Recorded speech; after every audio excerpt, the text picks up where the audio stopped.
بسم اللہ الرحمن الرحیم الحمدللہ رب العالمین والصلاة والسلام علی خاتم النبیین۔ ناظرین محترم السلام علیکم ورحمۃ اللہ وبرکاتہ۔ پروگرام آپ کے مسائل کا حل لے کر آپ کا میزبان ڈاکٹر محمود غزنوی حاضر خدمت ہے۔ میرے ساتھ تشریف فرما ہے شیخ الحدیث مفتی محمد ابوبکر صدیق شاذلی۔ پروگرام مسائل کے حوالے سے ہے، موضوع وہی ہے جو پچھلے پروگرام میں تھا، یعنی لقطے کے مسائل، یہ جو پڑی ہوئی چیزیں مل جاتی ہیں ان کے مسائل پر ہم گفتگو کر رہے تھے۔ پچھلے پروگرام میں بات چونکہ مکمل نہیں ہو سکی تھی، کالرز بہت زیادہ تھے، تو اسی سلسلے کو آج ہم اس کے تسلسل کو قائم رکھے ہوئے ہیں۔ انشاءاللہ کوشش کریں گے اپنے اختتام کو پہنچے اور پھر کسی نئے موضوع کا ہم انتخاب کریں۔ یہ جو چیزیں سر راہ پڑی مل جاتی ہیں، ہم اٹھا لیتے ہیں ہوتے ہیں، اس کے حوالے سے بڑا ایک ایسا پروگرام پچھلی مرتبہ ہوا ہے کہ جس کے بعد 100 مرتبہ سوچنا پڑتا ہے کہ اگر ایک کامن پن بھی پڑی ہوئی ہے تو اسے اٹھایا جائے یا نہ اٹھایا جائے۔ اس نے کہ وہ اٹھانا جائز نہیں، اور اگر اٹھا لیا جائے تو پھر وہ اپنے ذمے لے لیا ہے آپ نے کہ اس کے مالک کو تلاش کیجئے، اسے پہنچائیے، اور اگر مالک نہیں ملتا تو پھر اسے صدقہ کیجئے، اور اگر پھر مالک آ جاتا ہے اور وہ کہتا کہ نہیں صاحب میں تو آپ کے صدقے کو نہیں مانتا تو اس کے پیسے اسے ادا کیجئے، تو اس سے بہتر ہے کہ آدمی اسے اٹھائے نہیں۔ لیکن کچھ چیزیں تو ایسی ہوتی ہوں گی نا کہ جن کو اس خوف سے یا اس وجہ سے اٹھانا پڑتا ہوگا کہ اگر ہم نہیں اٹھائیں گے تو یا تو یہ ضائع ہو جائے گی یا کوئی اور اٹھا لے گا اور پھر یہ بالکل ہی ضائع ہو جائے گی۔ اب مجھے نہیں معلوم کہ ایسی صورت میں کیا ہونا چاہیے، یہ مفتی صاحب سے اس سلسلے میں بات کرتے ہیں۔ السلام علیکم۔ وعلیکم السلام ورحمۃ اللہ۔ مطلب یہ بات تو طے ہو گئی مفتی صاحب کہ کوئی چیز نہیں اٹھائیں گے، لہٰذا کوئی چیز نہیں اٹھائی، لیکن بعض چیزیں ایسی ہوتی ہیں کہ جو سر راہ مل جائیں اور یہ توقع ہو کہ اگر ہم نے نہیں اٹھایا تو یہ ضائع ہو جائے گا، کچھ ایسے لوگ اٹھا کے لے جو اس کا مس یوز کر دیں گے، کچھ ہوں گے۔ ایسی چیزوں کے بارے میں کیا کریں گے؟ دیکھیں، ایسی چیزوں کے بارے میں حکم شرعی یہ ہے کہ انسان کو اگر اپنے نفس پہ اعتماد ہے، اس اعتبار ہوا اور خود کی خیانت کی نیت نہیں ہے تو اس کو بعض صورتوں میں فقہا نے اس کو واجب بھی کہا اٹھانا، تاکہ دیگر لوگ اس کو ضائع نہ کر دیں۔ تو ایسی صورت میں اس کو اٹھائیں، اٹھانے کے بعد اس کا اعلان کریں۔ ہاں، لیکن جس شخص کو یہ اعتماد نہیں ہے کہ ممکن ہے کہ میں ہی کھا جاؤں گا، تو پھر اس کو نہ اٹھائے۔ اچھا، کون سی چیزیں اٹھانا جائز ہیں؟ کیا کوئی ایسی چیز بھی ہے جس کو اٹھا لیا جائے اور وہ ہمارے لیے مباح ہو کہ چلیے اٹھا لیا آپ نے، استعمال کیا؟ ہاں دیکھیں، عام طور پہ ایسی چیزیں وہ ہوتی ہیں جنہیں لوگ بے قیمت سمجھ کے چھوڑ دیتے ہیں، پھینک دیتے ہیں، جس طرح کے رسی کے ٹکڑے وغیرہ، ستلی وغیرہ ہوتی ہے، انہیں عام طور پہ لوگ پھینک دیتے ہیں، استعمال نہیں کرتے، جن سے یعنی ایسی جگہ پہ ڈالے پھینکے جانے والی ویسٹیج ہے، تو وہاں سے اگر کوئی شخص اٹھاتا ہے تو رسی، آسا ہے، کوڑے ہیں۔ اسی طرح گھر کے اور بھی بہت سارے ایسے سامان ہوتے ہیں جو اس زمانے کے اندر جو بہت زیادہ رائج ہو چکے ہیں، جیسے کورز ہوتے ہیں، خالی بوتلیں ہوتی ہیں، شیشیاں ہوتی ہیں، تو یہ چیزیں عموماً لوگ کوڑے پر ڈال دیتے ہیں۔ تو اگر کوئی ان کو چنتا ہے، ان کو اٹھاتا ہے، تو اس کے لیے اٹھانا جائز ہے کہ یہ مباح ہے۔ اس کے علاوہ بعض چیزیں ایسی ہوتی ہیں کہ جن کے لیے بندہ خود کہہ دیتا کہ بھئی میں نے چھوڑ دیے، جو لینا چاہے لے لیں۔ جیسے کبوتر، مینا بعض لوگ پالتے ہیں، لیکن جب ان کا دل بھر جاتا ہے، سیر ہو جاتے ہیں، یا ان کے پاس رکھنے کی گنجائش نہیں ہوتی، تو وہ کہتے ہیں بھئی ہم نے چھوڑ دیا، جو چاہے پکڑ لیں۔ اچھا، ان کا پکڑنا جائز ہے؟ تو ان کا پکڑنا جائز ہے، کوئی بھی اس کو پکڑ سکتا ہے۔ اچھا، اگر جنگلی کبوتر یا یہ جو طوطے ہوتے ہیں بہت ہی قیمتی والے، یہ اور انہیں پکڑ لیا جائے؟ دیکھیں، جنگلی کبوتر کا مسئلہ تو خیر بڑا عام مسئلہ ہے، اور جنگلی کبوتر آج کل بہت ہیں شہر کراچی میں، تو اب تو لگتا ہے کچھ دن کے بعد شہر کراچی کبوتروں کا شہر مشہور ہو جائے گا۔ ہاں، بہرحال یہ نقطہ نہیں ہے، مراد یہ ہے کہ باہ ہے، جس کی دسترس میں آ جائے، جس کے قبضے میں آ جائے، اسی کے ہیں، بالکل استعمال ہو سکتا ہے، حلال چیز ہے، حلال جانور، اس کو کھانا بھی جائز ہے۔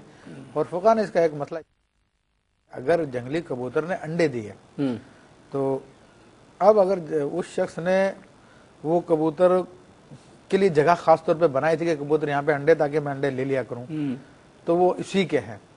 لیکن اگر اس نے وہ مخصوص نہیں کی تھی جگہ، دروازہ بند نہیں کیا تھا، کوئی خاص طریقہ کار اختیار نہیں کیا تھا، تو اس کے ہیں، وہ استعمال کر سکتے۔ اچھا، یہ کالر سے ذرا بات کرتے ہیں۔ السلام علیکم۔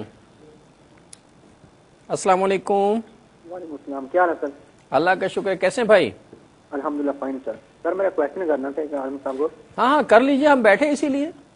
سر یہ پوچھنا تھا کہ آج کے دور میں یعنی زکوٰۃ کتنے تولے پہ زکوٰۃ ہم پہ فرض ہے آج کے دور میں؟ جی سر۔ اچھا، جی سر. مفتی صاحب زکوٰۃ اس وقت جو ہے وہ سونا تقریباً جو ہے وہ 44,000 روپے پہنچ گیا، 44,000 روپے پر پہنچ گیا ہے. تو اتنا تو خیر میں نے ابھی کچھ دن پہلے حساب لگایا تھا کہ اس وقت جو مہر کی رقم ہوگی وہ 36,000 روپے، 36,000 کچھ روپے ہوگی.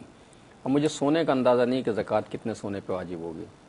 دیکھیں اس حوالے سے یہ ہے کہ سونے کے لیے شریعت نے وزن بتایا ہے اور وہ ہے 7.5 تولہ. تو اب اگر کسی کے پاس 7.5 تولہ سونا ہے تو اس کو کیلکولیٹ کر لے موجودہ قیمت کے ساتھ. اگر اولاً تو یہ کہ اگر وہ سونا ہی دینا چاہتا ہے تو ٹھیک ہے، وہ ویٹ کے حساب سے جو 40th بنتا ہے اس کا 2.5% یا 40واں حصہ بنتا ہے تو وہ دے سکتا ہے. اور اگر پیسوں میں دینا چاہتا ہے اس کی زکوٰۃ تو ٹوٹل کی قیمت نکال لے 7.5، اور اس کے بعد جتنے بھی لاکھ بھی بنے اس کا 40واں حصہ یا 2.5% کہہ لیجئے اسے زکوٰۃ کے طور پہ دینا ہوگا. بس یہ جی. اچھا ایک اور کالر ہے.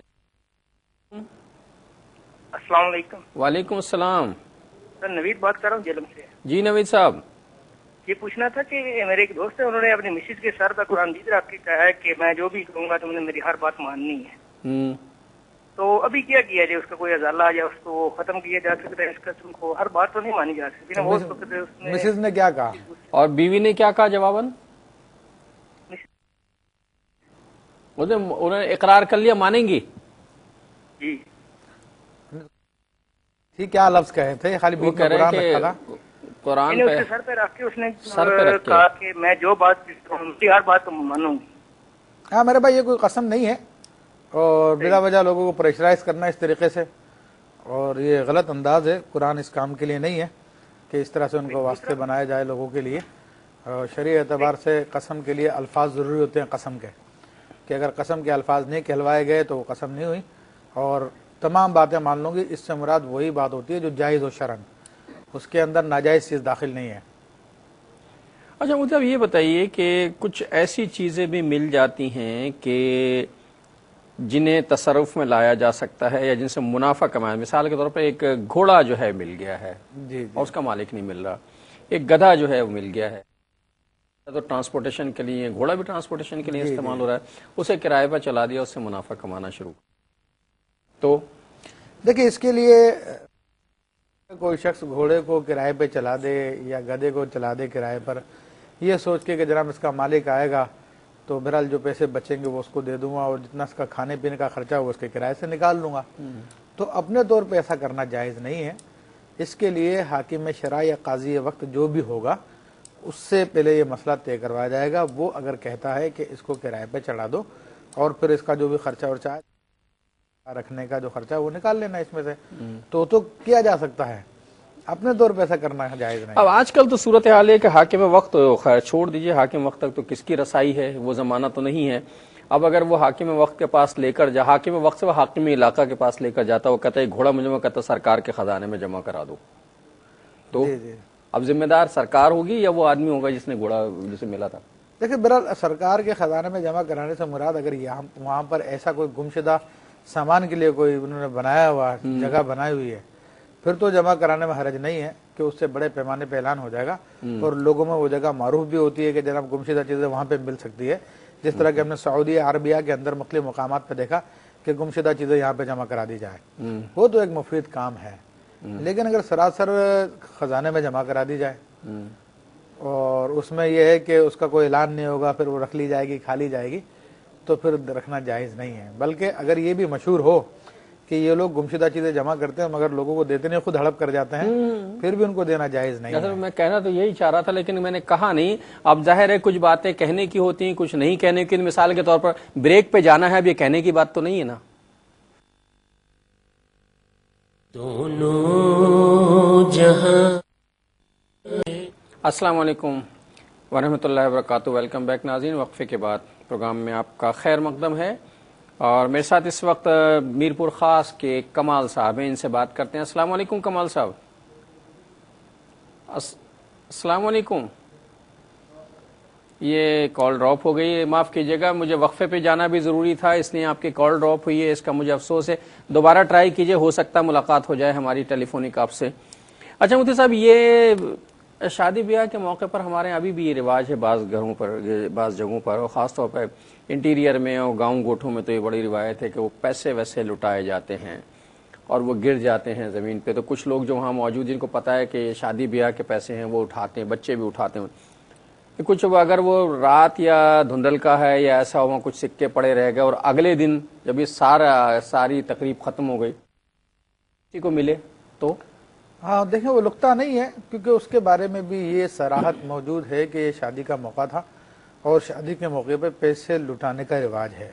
اور پیسے لٹانے کا مطلب یہ ہے کہ وہ لوگوں کے لیے مباح کر دیے، جس کے ہاتھ میں آ جائیں اس کے ہیں وہ. تو اسی طرح اگلے دن اگر کسی کو وہ مل جاتے ہیں تو وہ اس کو لے سکتا ہے، اٹھا سکتا ہے، اس میں کوئی حرج نہیں، استعمال کر سکتا ہے. جی ہاں بالکل کر سکتا ہے. اور اس حوالے سے دلچسپ ایک مسئلہ ہے جو ہمارے فقہاء نے لکھا کہ فتح القدیر میں بھی یہ بات موجود ہے، بہار شریعت میں بھی یہ مسئلہ بیان کیا کہ اگر کسی نے پیسے لوٹائے اور وہ کسی کی جھولی میں آ گرے تو اب اس کی دو صورتیں ہیں. اگر وہ جھولی پھیلائی اسی لیے تھی کہ جناب میں پیسے لوٹوں گا تو وہ اسی کے ہیں جس کی جھولی میں گرے ہیں، اور اگر جھولی نہیں پھیلائی تھی ایسے بیٹھا تو گود میں آ کے گر گئے تو وہ اس کے نہیں ہے، جو بھی اس کو اٹھا لے گا اس کے ہیں. ایک اور سوال میرے ذہن میں آ گیا، لیکن میرے ساتھ اس وقت جو ہیں فرا خان ہیں کراچی کی، ان سے بات کریں. السلام علیکم. وعلیکم السلام ڈاکٹر صاحب. جی بہن کیسی ہیں آپ؟ مفتی صاحب کو بھی السلام علیکم. وعلیکم السلام.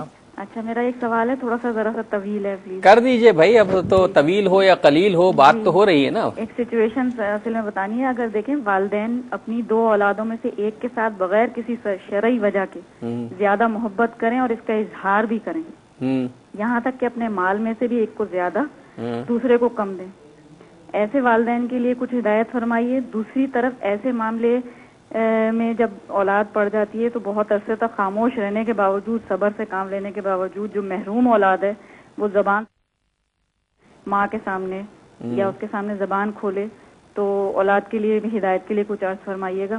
اس کے علاوہ جو ہے نا معاملہ یہ ہے کہ اتنے عرصے تک برداشت کرنے کے بعد جب اولاد زبان کھولتی ہے تو اس کے بارے میں جو ہے نا بہت زیادہ فساد برپا کیا جاتا ہے اور پورے خاندان بھر میں اس کو مشہور کر دیا جاتا ہے.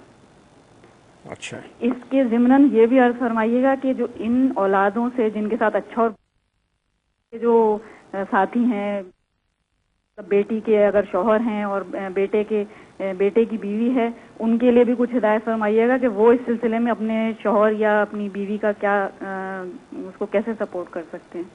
یہ ان سے پہلے اس کا جواب دے لیتے ہیں، بعد میں پھر آگے بڑھتے ہیں. جی جی دیکھیں پہلا کوشچن کیا تھا کہ والدین کی دو اولادوں ان میں سے ایک سے زیادہ محبت کرے اور نوازیں. دیکھیں دو باتیں آ گئی یہاں پر، ایک سے زیادہ محبت کر رہے ہیں اور نوازے بھی. تو زیادہ محبت کرنا یہ انسان کے اختیار میں نہیں ہے، یہ دل کا معاملہ ہے. اور دل حدیث کریمہ میں آتا ہے کہ رحمان کی دو انگلیوں کے درمیان میں ہے، دست قدرت میں اس کی، وہ جس طرف چاہتا پھیر دیتا ہے. تو اللہ رحمان جس کے دل کو جس طرف چاہے پھیر دے تو وہ اس کے اختیار میں نہیں، اختیار سے باہر ہے. خود نبی کریم صلی اللہ تعالی علیہ وآلہ وسلم اپنے ازواج مطہرات سے بہت محبت فرمایا کرتے تھے. ام المومنین خدیجہ الکبریٰ رضی اللہ تعالیٰ عنہ کی وصال کے بعد جن ازواج میں سے سب سے زیادہ آپ کو محبت تھی وہ ام المومنین عائشہ الصدیقہ رضی اللہ تعالیٰ عنہ سے تھی. تو بعض ازواج مطہرات نے خاتون جنت رضی اللہ تعالیٰ عنہ کو حضور علیہ الصلوۃ والسلام کی بارگاہ میں بھیجا اور عرض کی کہ جتنی محبت ان سے فرماتے ہیں ہم سے بھی فرمائیے. تو نبی کریم صلی اللہ تعالی علیہ وسلم نے اس پہ یہ فرمایا کہ بھئی یہ دل کا معاملہ یہ میرے اختیار میں نہیں ہے، یہ اللہ تعالیٰ جس کی طرف چاہے دل کو مائل کرے. ہاں لیکن جہاں تک نوازنے کا تعلق ہے، بانٹنے کا تعلق ہے، یہ ایک دوسرا مسئلہ ہے.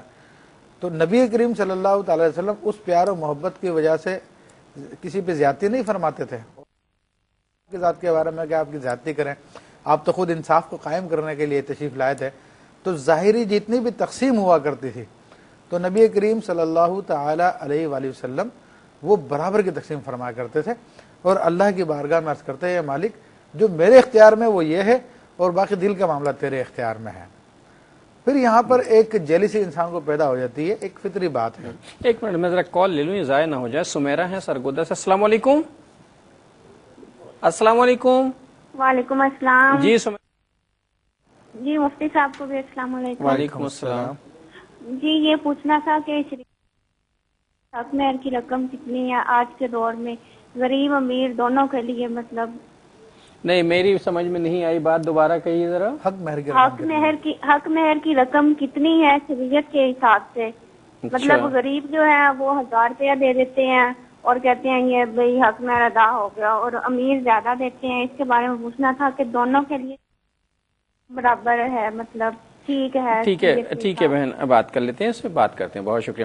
اچھا مفتی صاحب، تو اصل میں ان کا مسئلہ یہ ہے کہ بیٹی بیٹا کے درمیان تفریق ہے. اب ظاہر ہے بیٹی کے ساتھ، اب میں مفروضہ قائم کروں، بیٹی کے ساتھ ہی زیادتی ہوئی ہوگی، بیٹے کے ساتھ تو ہوتی. تو اب وہ بہت دن تک وہ سب کچھ سہتے ہوتا، پھر وہ جب پھٹ پڑا تو بدکلا ہوگی، اور پھر وہ پورے خاندان میں پھیلی بھی ہے بات، اور پھر وہ بہت ہی لے دے بھی ہوئی ہے اس پہ.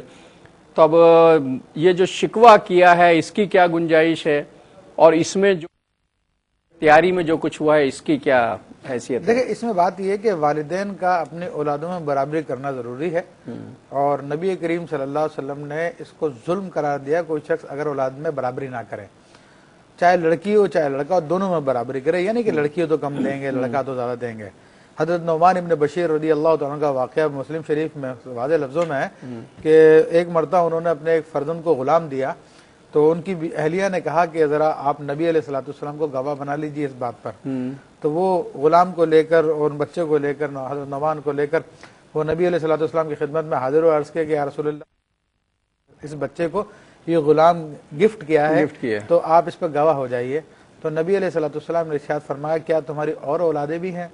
انہوں نے کہا بھی ہیں. تو آپ نے فرمایا کیا آپ نے ہر ایک کو ایک غلام دیا ہے؟ تو عرض کیا کہ نہیں.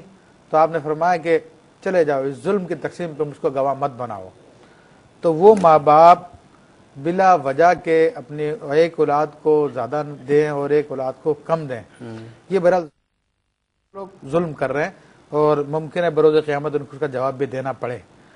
پھر جہاں تک اولاد کا معاملہ ہے کہ جناب وہ شکوے کرے، شکایتیں کرے، تو اگر محبت بھرے انداز میں اگر کسی بات پہ توجہ دلا دی جائے تو وہ بھی شکوے کا ایک انداز ہے.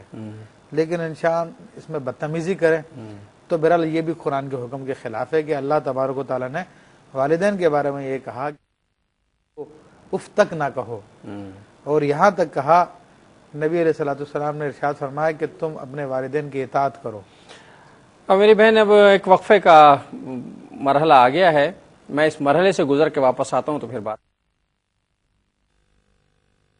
دونوں میرے نور ہیں. السلام علیکم، ویلکم بیک ناظرین. وقفے کے بعد پروگرام میں آپ کا خیر مقدم ہے. اب یہ بیٹی جو ہیں، یہ میں حدیث شریف میں عرض کر رہا تھا کہ نبی کریم صلی اللہ علیہ وسلم اب شکوہ جو ہے کرنا ان کے لیے اگر محبت بھرے انداز میں توجہ دلائے تو ٹھیک ہے، ورنہ والدین اگر ظلم بھی کریں تو اس کو برداشت کرنا پڑے گا. اور یہ واضح حدیث میں موجود ہے، نبی کریم صلی اللہ تعالی وسلم نے ارشاد فرمایا کہ تم اپنے والدین کی اطاعت کرو، یہ تمہارے لیے جنت کے 2 دروازے ہیں، جہنم کے 2 دروازے ہیں. تو اس پر ایک صحابی نے عرض کی یا رسول اللہ صلی اللہ علیہ وسلم وَإِن ظَلَمَكَ، اگر والدین آپ پر ظلم کریں تو تب بھی ان کی اطاعت کی جائے؟ تو فرمایا کہ ان ظلمک، ہاں تجھ پہ ظلم کرے، ہاں تجھ پہ ظلم کرے، ہاں تجھ پہ ظلم کرے تب بھی تو ان کی اطاعت کر. تو یہاں پر اب مال کی وجہ سے، دنیا کی لالچ کی وجہ سے، محبت کی وجہ سے اپنے والدین سے بدتمیزی کرنا، یہ بھی اللہ اور رسول کو پسندیدہ نہیں ہے. تو اگر اس پر برداشت کرتے تو شاید اللہ تبارک و تعالیٰ سے بلکہ یقیناً اللہ کی بارگاہ سے بہت زیادہ اجر ملتا. پھر یہ کہ زبان کھولنے پہ بدنام کر دینا، تو ظاہر سی بات ہے ایک گناہ کیا ہے تو گناہ کر کے پھر اس کو چھپانا چاہتے ہیں، چھپانا چاہیے بہرحال گناہ کر کے، لیکن یہ کہ کسی کی گناہ کی تشہیر کرنا بھی جائز نہیں ہے. اچھا، اس میں ایک پہلو اور بھی تو آیا ہوگا نا جو میں سوچ سکتا ہوں، اسے جو گفتگو میں بات آئی کہ ابھی جو بیٹی ہوں گی ان کے شوہر ڈیمانڈ کر رہے ہوں گے کہ تمہارا حق نہیں ملتا تمہیں، جی جی، اور وہ جو بیٹے ہوں یہ ہوگی کہ یہ تو حق ہمارا ہے، بہن کیوں لے رہی ہے. یہ تو وہ جو ایک سلسلہ خواتین و حضرات میں ہوتا ہے نا آپس میں. اچھا، یہ واقعی ایک ایسی بات ہے کہ میں نے اس زمانے میں دیکھا کہ پہلے مرد اتنے خسیس نہیں تھے جتنے اس زمانے میں ہیں. لڑکی والوں کو پورا کا پورا چوس لینا چاہتے ہیں، وہ لڑکی والے سے ہر چیز حاصل کر لینا چاہتے ہیں. اصل میں وہ سمجھتے ہیں. اچھا، جہالت کا وہ پیریڈ آ گیا ہے دوبارہ، معاف کیجیے گا مفتی صاحب، کہ اب لوگ یہ سمجھ لیں گے اگر کسی کے گھر میں بیٹی ہے نا تو اب تو وہ ساری زندگی کے لیے اس کا ساتھ جھکا ہوا، اس کے ساتھ جو چاہے ہم کرتے ہیں. بہت زیادتی کر رہے ہیں آج کل، میں نے دیکھا لوگ بیٹی کو تو بس یہ سمجھ لیا انہوں نے کہ جیسے کسی کے معاذ اللہ بیٹی پیدا ہو گئی تو عذاب میں آ گیا. وہ بیوی سے کہتے ہیں اس کی جائیداد پہ مزے کرتے ہیں. پھر یہ تک کیسز میرے سامنے آئے ہیں کہ جناب بیوی کے نام جو جائیداد ہے وہ ہمارے نام کرا دیں، ہم اپنی بہن کو دیں گے ان کی شادی میں، ہم اپنے والے سے بیوی کے رشتے دار حالانکہ بیوی کی پراپرٹی میں رہ رہے ہیں، بیوی کا سامان ہے سب کچھ، اس سے جناب بیوی کے بھائی وغیرہ کو آنے کی اجازت نہیں ہے اور اپنے پورے خاندان کو اس میں بسائیں گے. تو بڑی خست کی بات ہے، بہت یعنی چھوٹے پن کی بات ہے. انسان کو مطلب کہ اس قسم کے درجات پہ نہیں اترنا چاہیے. ایک تو میری تو یہ بات ہی سمجھ میں نہیں آتی کہ وہ کیسے مرد ہوتے ہوں گے کہ جو بیویوں کی کمائی پہ قبضہ جماتے ہوں گے یا بیویوں کے لائے ہوئے مال پر جناب عیش کر رہتے ہوں گے، ان کے جہیز میں ملے ہوئے مکانوں پہ قبضے کرتے ہوں گے. کیسے مطلب کہ غیرت کیسے گوارا کرتی ہوگی. میں ذرا شبانہ سے بات کر لوں، کراچی والی. السلام علیکم شبانہ. وعلیکم السلام. میرے 3 سوال ہیں. جی. ایک سوال تو میرا یہ کہ جو لوگ مار دیتے. جی کس سے مار دیتے ہیں؟ اچھا ٹھیک. ان کے بھائی کو مار دیا کسی نے. اچھا تو یہ روح گھر میں کب تک آتی ہے؟ میں نے سنا کہ اس کی اثر مغرب کے درمیان یہ روح آتی ہے گھر میں. اچھا اور بتائیے. یہ ہے کہ ہم لوگ 5 بہنیں. دوسرا سوال بتائیے.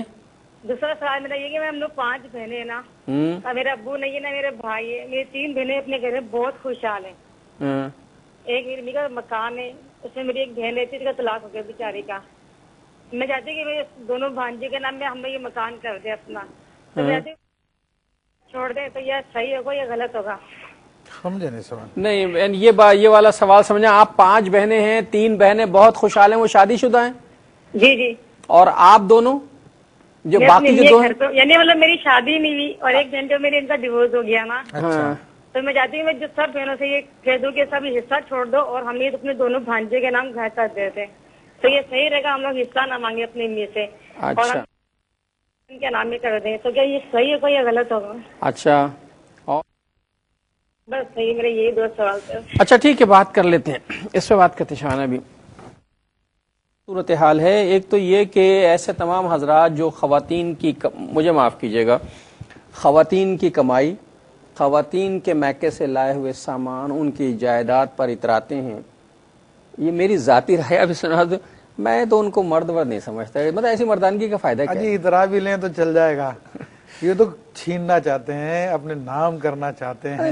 بے حیائی بے شرمی والی بات ہے یہ تو. ہاں بیچاری لڑکیاں اتنی پریشان ہوتی ہیں، اللہ تعالیٰ بس حال پہ پتہ نہیں کس طرح ماں باپ جو ہیں اپنی، آج کل کا زمانہ اتنا پرفتن دور ہے، اللہ جانے ماں باپ کیا دکھ جھیل کر، کیا عذاب جھیل کر بیٹیوں کو پتہ نہیں کیا کچھ کر کے دیتے ہیں. تو کم از کم ان کی چیزیں ان کے پاس رہنے دیجئے، آپ کو اللہ تعالیٰ اور دے گا. اور آپ تو انہیں کھلانے کے لیے پیدا کیے گئے، ان کا کھانے کے لیے پیدا نہیں کیے. مودی صاحب اب یہ ہماری سمیرہ بہن ہے سرگودا والی، حق مہر کی رقم کتنی ہوگی؟ دیکھیں شریعت کے اعتبار سے زیادہ کسی رقم کو متعین نہیں کیا گیا. جتنا چاہے انسان کی وسعت ہے وہ رکھ سکتا ہے، لیکن کم سے کم کی حد شریعت مطابق اس سے کم نہ ہو. اور وہ شریعت میں 10 درہم ہے. 10 درہم ہے. ہاں جی ہاں 10 درہم ہے. اور شرعی اعتبار سے وہ 10 درہم جو ہے تقریباً فی زمانہ 2500 روپے کے قریب بنتے ہیں کم از کم. اچھا ہاں 2500 روپے کے قریب بنتے ہیں. تو اس سے کم نہ ہو. یہ بعض جگہوں پر لوگ کم علمی کی وجہ سے کہتے ہیں 32 روپے 8 آنا شریعت اس کی کوئی حقیقت تو نہیں ہے. یہ بالکل غلط ہے. یہ کسی روپے 10 درہم کے برابر ہوا کرتے تھے. اب تو 8 آنے بھی نہیں رہے ہیں اور 32 روپے تو خیر مل جائیں گے، لیکن ان 32 روپے کی اہمیت سمجھتا ہوں 54 کے برابر بھی نہیں ہے. 32 پیسے کے برابر بھی نہیں آج. جی ہاں آج کے 32 پیسے کے برابر بھی نہیں ہے. ابھی میں نے چند دن پہلے وہ سونا جب 41,000 روپے 42,000 روپے چل رہا تھا تولہ، ابھی 3 دن پہلے کی بات ہے، تو اس حساب سے میں نے اس کو کیلکولیٹ کرنے کی کوشش کی تھی. تقریباً ویسے تو آپ 10 درہم جو کہہ رہے ہیں وہ 2,500-3 ہزار روپے ہی بنتے ہیں. اگر مطلب خیر خواہی کا مظاہرہ 30 سے 35,000 روپے بنتے ہیں منیمم.